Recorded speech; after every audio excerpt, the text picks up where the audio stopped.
So it's more important than ever to drill down to the basics, to the essentials, to the fundamentals of life, and to live life instead of Googling how other people live.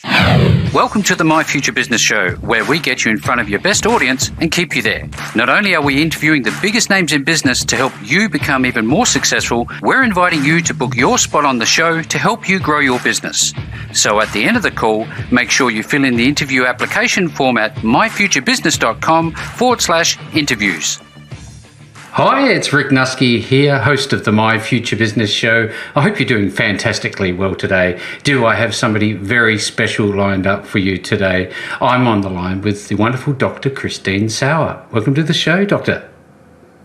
Hi, Rick. It's a pleasure to be on your show, and I'm so happy. It's a wonderful day, and each day I start, and that's a tip for your viewer, as soon as your feet hit the floor. Yes. A big stretch and say it's gonna be a gorgeous day.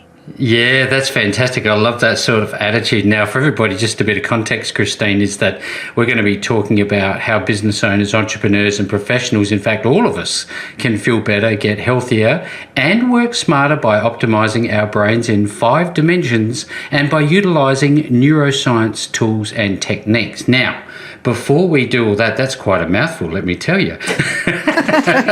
Before we do any of that, Christine, it's customary, if you like, to spend some time learning a little bit about you. Now, you and I just touched on briefly prior to the call that you're German, I guess by origin. Now, I'd love to learn a little bit about, I guess, where you're located now, where's home for you, and let's just start with that. It's a good question. Where's home for you? Because I was born in Germany. I grew up in Germany. I became a physician in Germany. I studied medicine, became a family doctor, naturopath, dermatologist, allergist.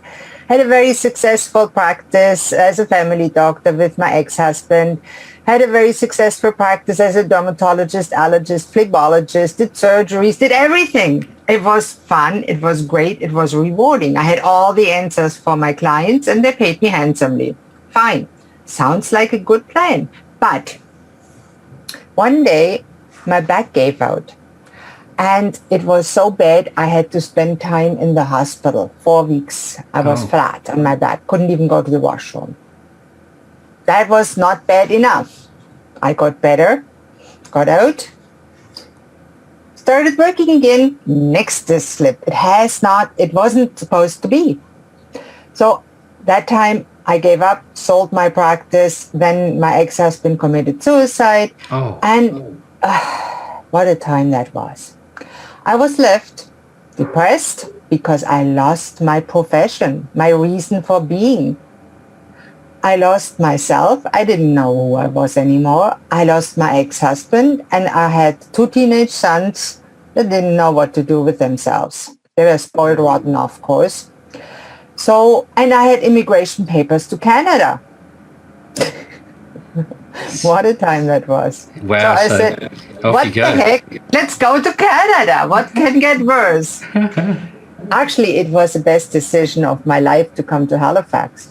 But at that time, and it was the end of 1997, so it was quite a while ago, things got worse. And I didn't think it could, but it did. Well, I'd love to learn, I guess, a little bit more about that in a moment if we can. But, yes.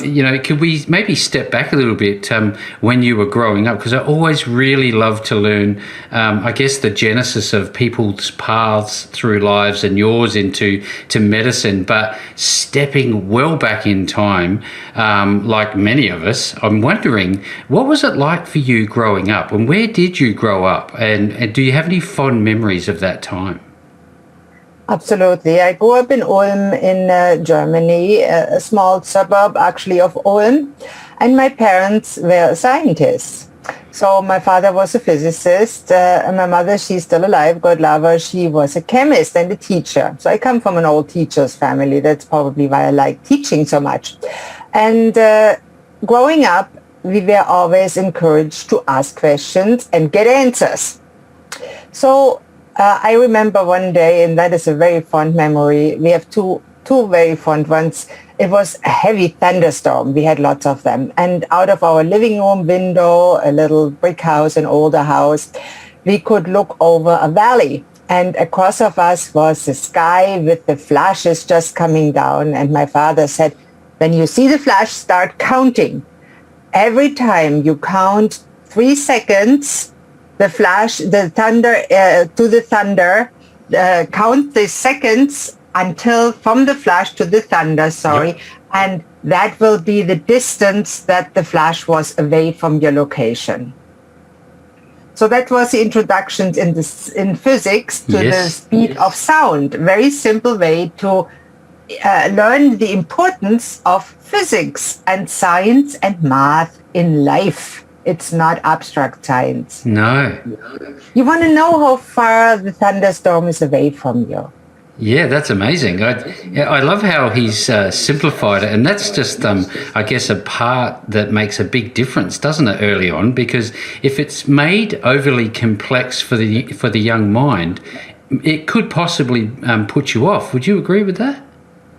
Absolutely. And I also think whatever you learn has to be attached to some real world application that matters to your life right now. I also teach children, and I always emphasize how important it is to learn math. And they say, oh, math, I hate math, I can't do math. And I say, listen, when you go to a grocery store, there's 2 bags of flour. One is 500 grams, cost $1. The other one is 2 kilograms and cost $5. Which is cheaper per 100 gram? That's math. How do you save money? Now, you obviously have done a lot of work in applied neurosciences as well. I'm wondering if we can, in a moment, talk about that in some detail. But you obviously would have had some amazing people around you that would have been inspirational for you. You've touched on your parents, who are both very skilled individuals, which is a blessing. I wonder, were there any other people as you were growing up that were instrumental in your development? There really were not that many. And the people, the things that really shaped my life were books and other events. And I remember when I was 16 and I was depressed then. And that's the story that we are getting to eventually, how Yeah. I morphed into a brain scientist in the end. I went to the library. At that time, there was nothing online. There was no internet for the younger viewers. There was not even a scientific or any electronic calculator. I'm 60 this year. I'm an old world girl. So, so we had no internet, no computers, nothing to go to. So we went to the library, and a book fell in my hand at 16, by Carl Rogers on becoming a person. And it was in English. I spoke English. I had English in school. I didn't speak it, but I could read it and I understood it well. Yeah. So I said to myself, that's exactly what I want. I want to become a person. That's a book for me. So I took it home and read it. And I thought, oh my God, interpersonal psychotherapy. That's what I want. I want love. I want care. I want to feel loved and cherished for who I am, not for what I know, and that longing stayed with me for the longest while. And it's still there, I suspect. Now, given that technology has advanced leaps and bounds since those days, do you still enjoy a good book? And if so, do you enjoy audiobooks, or who are you reading at the moment, and how are you reading them? I actually love listening to an audiobook. For one, I still enjoy cooking and doing housework and sometimes gardening, and what better than an audiobook? And I read a wide variety, of course. I am a teacher on Dr. Amen's and Dr. Joseph McClendon's teams. So, of course, I read all their books as a It's mandatory. Copy. as a paper copy, I studied their courses on video, audio, and I read their audiobooks. Well, I listen to the audiobooks. Yeah. But my husband and I, when we go to bed at night, we pick an audiobook. Well, I pick it more or less. And we listen for about half an hour to an hour before we fall asleep. We are listening to something that may be interesting. And it could be about Buddhism, about boundaries, about something related to life. Yes, yes. I'm loving this. Thank you very much for opening the doors into your life. It's fascinating. Now, I wonder, you talked about gardening and other pursuits a little earlier, Christine, if I may call you Christine. Right. Yeah, and I wonder, are they the only therapeutic things that you do? Do you have other hobbies that you enjoy aside from cooking and gardening and the likes? Yes, I actually like to sing, especially folk songs. They can be very emotional, sad and nice, especially German old folk songs, but also some English ones to my guitar. Am I good at it? No. Do I enjoy it? Absolutely. and I do Tai Chi. I'm actually a Tai Chi instructor, and I love doing Tai Chi. That's my meditative exercise. Yeah, that's excellent. Thank you again for sharing. Now, I'd love to, I guess, for the sake of giving a bit of an idea about your daily happenings, your routines. What does a typical day look like from you? Does it start early? Does it finish late? What's involved? That I am a morning person, so I often get inspirations in the middle of the night, and when I get too excited, well, I get up. What the heck? I can as well put it down on a piece of paper in the computer or somewhere.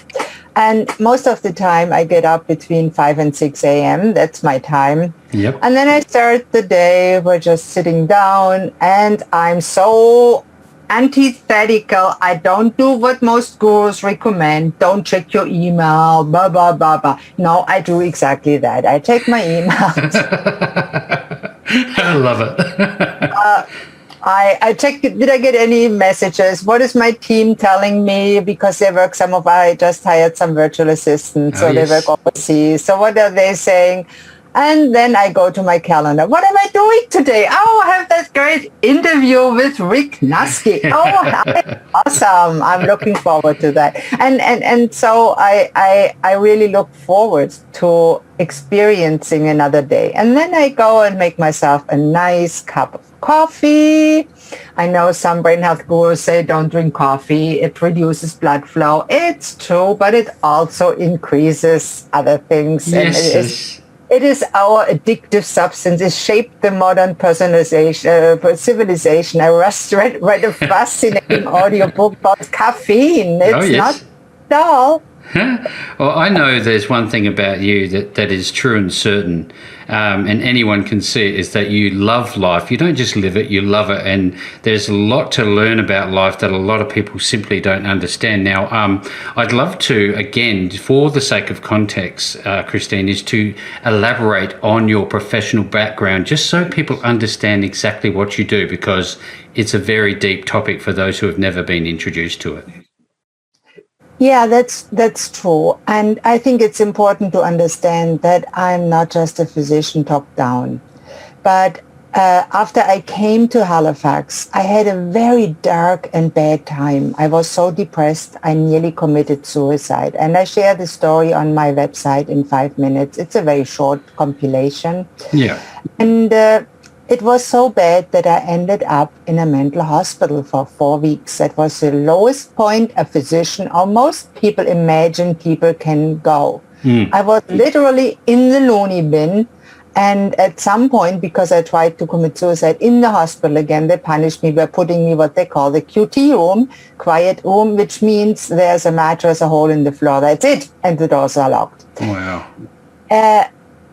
This gave me a different perspective on life, and I met people that I probably never would have met any other way. I met people that were homeless. I met people with other severe mental illnesses that were pacing the floors just like I did at that time, that had to be locked because they were violent. And I realized we are all the same. Some people know more, some people have more education, but deep down at a existential levels, we are all the same. And 6 months later, after I had recuperated some, my now husband, who is a very interesting person, he's a genius, I always say, and he's open about it so I can share it. He can't read or write. Now, how could I ever be with a man that can't read or write for now 23 years? I tell you, because he's a genius. And it has nothing to do with your ability or your education. And one of his sayings that I constantly quote, because it's his word, so I can use the S word. We all eat the same, we all shit the same. Yep. Isn't it true? Yep, absolutely. There's no truer word said. So I sometimes say I'm highly educated. True. I'm a neuroplasticist, a licensed neuroplasticist. I'm a teacher on Dr. Amen. Daniel Amen, he wrote the New York Times bestseller, Change Your Brain, Change Your Life. Awesome book. Recommended to everybody. And many, many other New York Times. I am a teacher on Joseph McLennan's teaching team. He's an awesome psychologist, neuropsychologist. Oh my God, his presentations are great. I aspire to be a presenter like him one day. I'm still young. I'm only 60. Of course. It's never too late to start your best. Of course, absolutely. I always say that.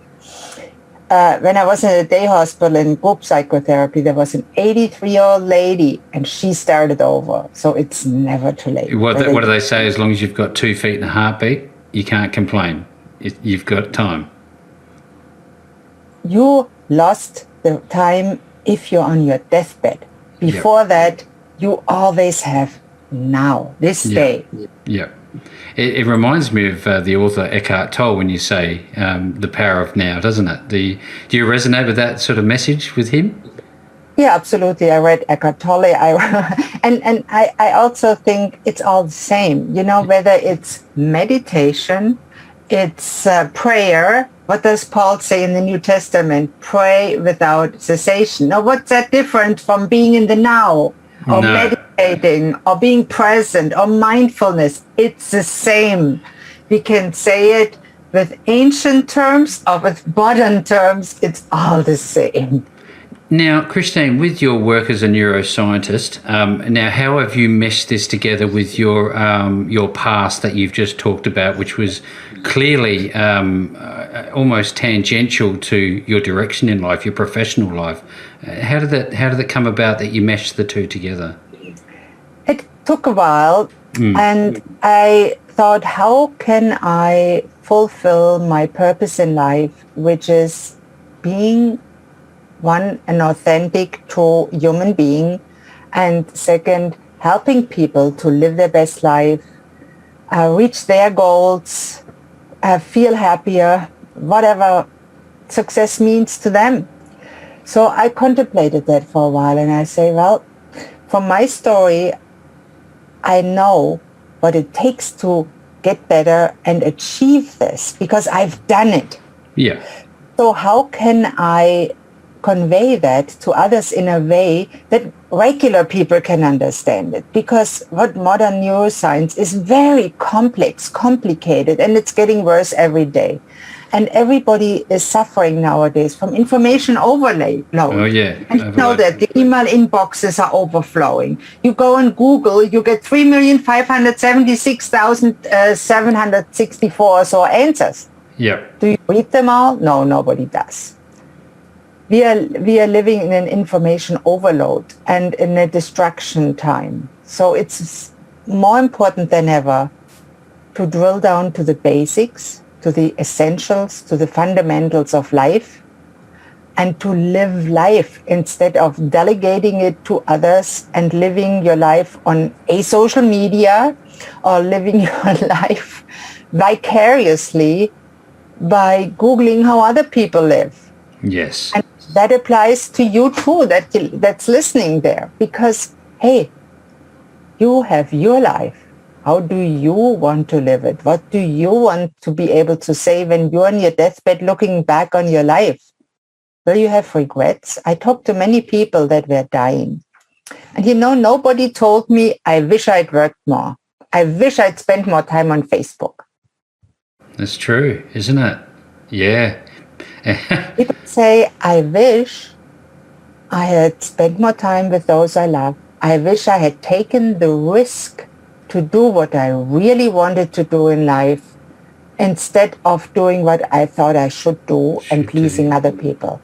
Yeah, that's some sage insight. Thank you very much for sharing. And that's what is great about this show, is that I get to speak to incredibly talented individuals who have not only, gained the necessary skills to be able to talk with qualification, but they've actually had the life experience. And you can't buy experience, can you? No, you can't buy it. You can learn from other people's experience and then apply it to your own life. But only if you take action, and it's little steps to actually do the things instead of escaping on TV or whatever it is.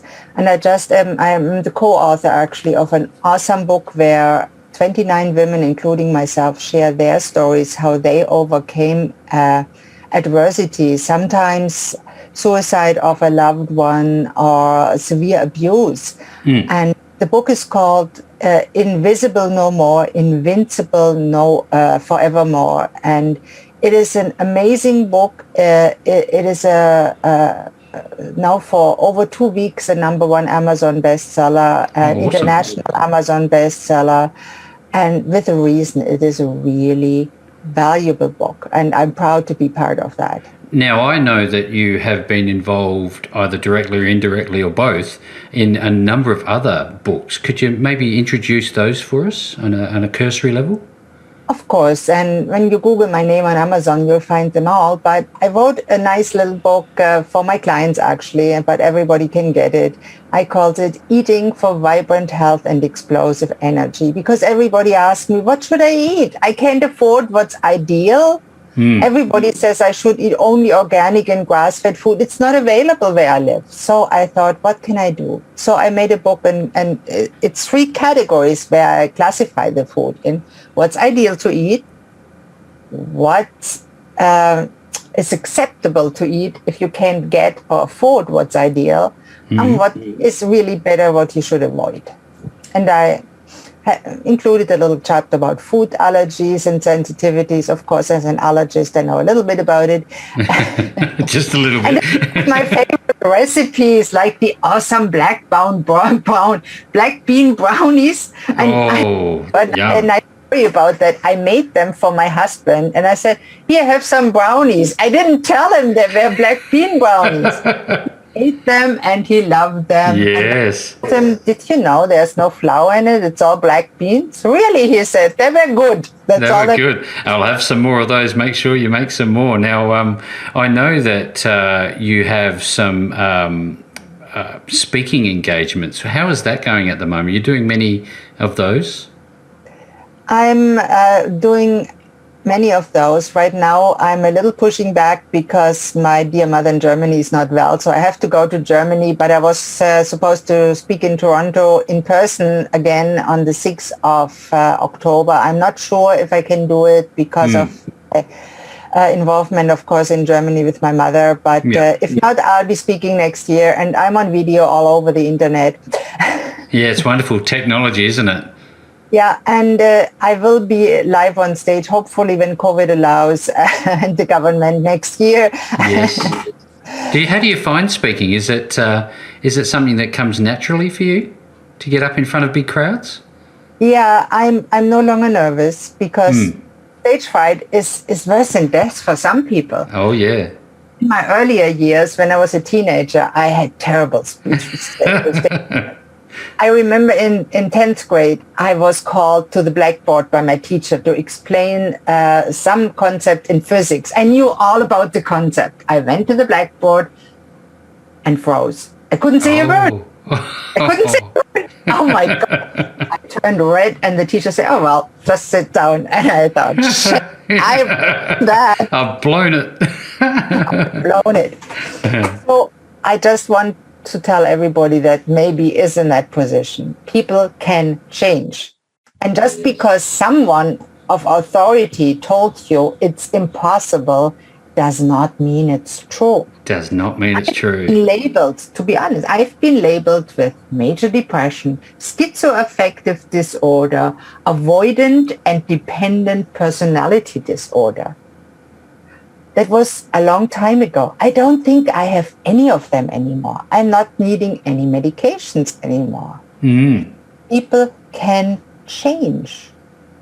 And it's very important. I think what I've taken from that, Christine, is that be careful who you listen to and what you believe, isn't it?